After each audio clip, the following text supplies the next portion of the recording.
Good evening, Nick. It's Wednesday, and I fundamentally disagree with everything you said in your last video, even though there's nothing to disagree over because it was a punishment video where you said everything in reverse, and therefore everything was completely unintelligible. And as U.S. politics show, if I'm going to disagree with you, I should do it even though I do not understand you, and I should do it dramatically because that's what gets people to agree with me.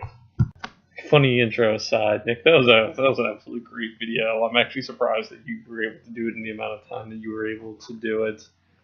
I mean, I have a tough time getting videos under 4 minutes half the time, and that's with them going forwards, well, let alone, doing it backwards. So that was really good. I appreciated that, and so now I can only wonder what evils he'll have in store for me.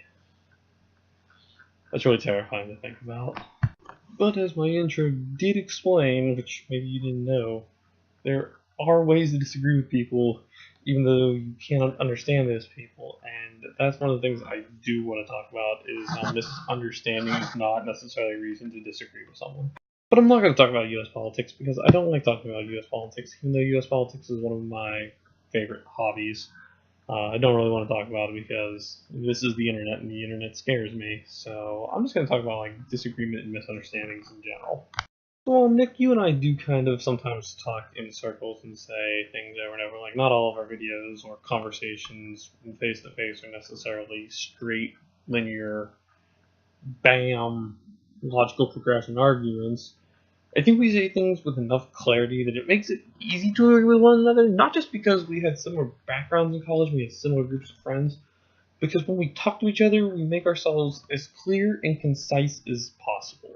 And while I said I wouldn't really talk about U.S. politics, I'm not going to talk about the substance, I might talk about them in general, though, because I do talk to people on all kinds of levels of the political spectrum, from the far left to actual communists to actual anarchists, to the far rights to moderates. I've met a little bit of everybody, and I have an easy time agreeing with everyone independent of their background, unless you're Donald Trump, for the simple fact that when you sit down and talk things out concisely, rationally, and explain your positions in a way that makes sense, you find that a lot of people just don't have a whole lot to disagree about. I mean, one of the branches of government that people tend to talk about the most that's kind of always seems to be in quote-unquote disagreement is the Supreme Court. You got your 4 on the left, 4 on that right, and your 1 swing vote, and they're always like, man, the court is so hopelessly divided. But most, or at least a plurality, I don't remember the exact statistic off the top of my head, but at least a plurality of Supreme Court cases are decided 9-0 or 8-1 for the most part.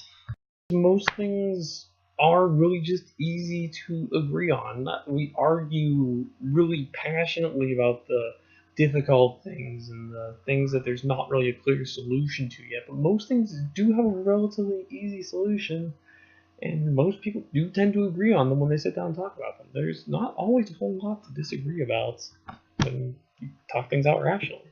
But disagreement riles people up, and it's fun because you feel like you're winning and you're right, and that asserts your dominance or something. I don't know. People really like to be right. And so they will talk more about the controversial positions because there's something worth arguing over, and that's more fun. Just still what I want to do, even if we're not really in true disagreement. Just arguing for the sake of argument, because arguing is fun. And I'll see you on Friday, Nick.